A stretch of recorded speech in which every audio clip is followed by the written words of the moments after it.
Le prix des téléphones, des ordinateurs et même des consoles de jeux risque d'augmenter drastiquement dans les prochaines années. Certains constructeurs parlent déjà de pénurie mondiale de certains matériaux, et ce, à cause, roulement de tambour, de l'intelligence artificielle. Mais alors, de quoi parle-t-on ici et à quel point est-ce que les prix pourraient flamber? Salut, c'est Hugo, j'espère que vous allez bien. C'est donc le sujet à la une de ces actualités du jour, sur YouTube et en podcast audio sur toutes les plateformes. Et pour ceux qui sont sur YouTube, je serai donc en voix off, sans la caméra aujourd'hui. Alors, avant de revenir sur la question de l'intelligence artificielle dans tout ça, ce qu'il faut bien comprendre ici, c'est quels composants cruciaux font aujourd'hui face à des tensions. Et bien en l'occurrence ici, on parle notamment de puces qui sont nécessaires à la production de mémoire vive. La mémoire vive, on appelle ça aussi parfois la RAM, RAM, et c'est l'un des composants les plus importants, notamment d'ordinateurs ou de consoles. Alors je vous rassure, je vais pas vous faire un cours de techno comme au collège, mais concrètement, et j'essaie de dire les choses simplement, mais la RAM, c'est globalement l'un des éléments qui fait qu'une application ou autre se lance rapidement.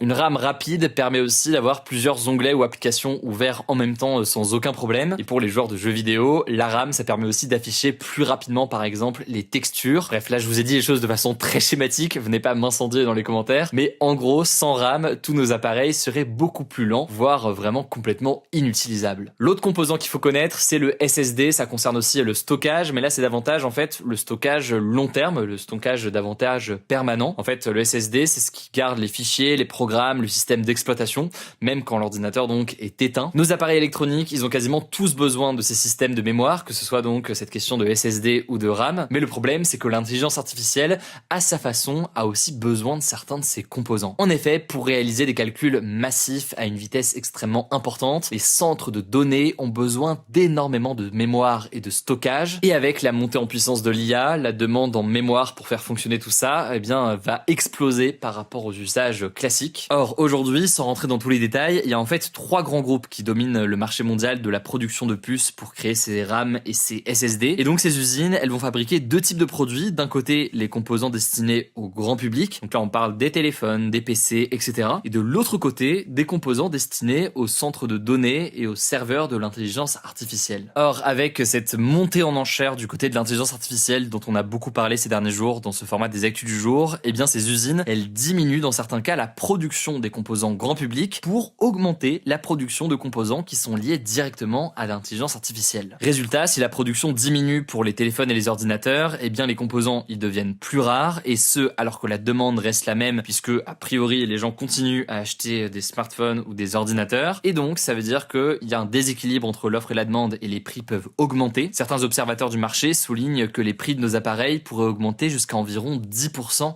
dès 2026, et on le ressent déjà en partie aujourd'hui, puisque à l'unité, certains kits de RAM spécifiques et assez poussés, par exemple pour jouer sur le PC, connaissent une augmentation assez sensible dans certains cas. Bref, sans rentrer dans les détails selon les modèles, on commence à observer comme ça une hausse progressive dans certains secteurs. Et il y a même des situations assez étonnantes, par exemple, certains magasins d'électronique japonais ont même commencé à limiter le nombre de disques durs que les clients peuvent acheter, c'est ce qu'indique l'agence de presse Reuters. À noter par ailleurs que Xiaomi, qui est une marque d'électronique très populaire en Chine et le 3e vendeur mondial de smartphones, avait déjà dû augmenter le prix de ses derniers smartphones pour commencer à faire face à la hausse de ses prix de production. Mais alors, quelles pourraient être les solutions pour éviter ces pénuries? Eh bien forcément, la solution la plus évidente, ce serait pour ces fabricants d'augmenter leur capacité de production pour répondre à la demande croissante de mémoire. Mais là où c'est pas évident, c'est que c'est pas des choses comme ça qui se font en un claquement de doigts. Là, il y a eu des investissements massifs dans le domaine de l'IA, donc c'est des investissements qui sont partis pour durer, même si évidemment il y a un enjeu important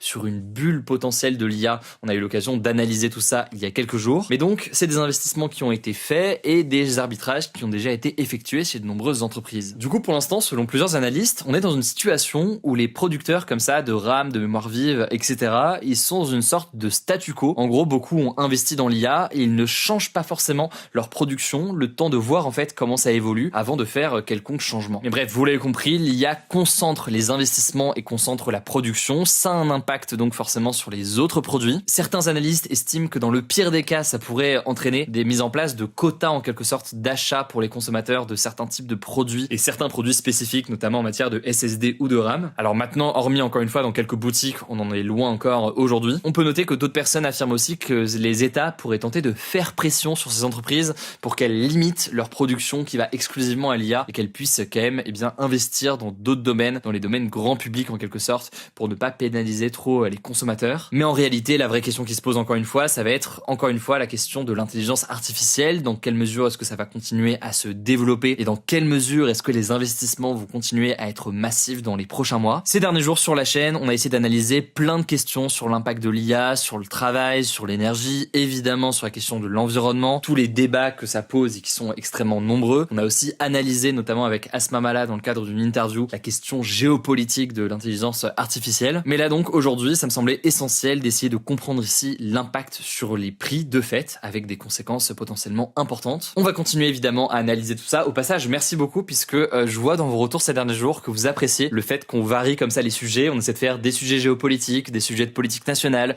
des sujets d'économie, de technologie ou autre. Et voilà, je vois que ça vous plaît. Donc voilà, je tiens à vous remercier en quelque sorte pour ça. Ça fait plaisir et je pense que j'aime bien aussi avec l'équipe pouvoir vous proposer des sujets différents au quotidien. Pour tous les nouveaux au passage, je vous rappelle que pour découvrir nos interviews, dont celle d'Asma Mala que j'évoquais à l'instant, c'est aussi disponible en version podcast sur le même flux. Vous tapez Hugo Décrypte, vous allez pouvoir le retrouver. Allez, je vous laisse avec Elisara pour le reste de l'actualité et je reviens juste après. Merci Hugo et bonjour à tous. On commence avec cette actu. Aux États-Unis, le vaccin contre l'hépatite B n'est plus recommandé pour les nouveau-nés depuis ce vendredi. Alors l'hépatite B, c'est une maladie virale du foie qui peut notamment être transmise par la mère lors de l'accouchement. Elle expose les nouveau-nés touchés à un risque élevé de décès des suites d'un cancer du foie ou de cirrhose, une maladie grave qui endommage le foie de manière irréversible. À noter que la recommandation de vacciner les nouveau-nés est soutenue par l'Organisation mondiale de la santé. En France, c'est une vaccination qui est obligatoire pour tous les nourrissons nés à partir du 1er janvier 2018 et qui est recommandée chez les enfants et adolescents jusqu'à 15 ans. Aux États-Unis, c'était une recommandation en vigueur depuis 91, mais elle a été annulée à 8 voix contre 3 par un groupe d'experts nommé par le ministre de la Santé Robert Kennedy Jr., qui a notamment eu des positions ouvertement vaccinosceptiques, c'est-à-dire qui remettent en cause l'efficacité des vaccins. Les conséquences de cette décision sont d'autant plus importantes aux États-Unis parce que ces recommandations dictent la prise en charge ou non des vaccins par les assurances et programmes de vaccination. À savoir qu'aux États-Unis, un seul vaccin peut coûter plusieurs centaines de dollars. Cette mesure a été vivement critiquée par la communauté médicale américaine. Suzanne Kressley, la présidente de l'Académie américaine de pédiatrie,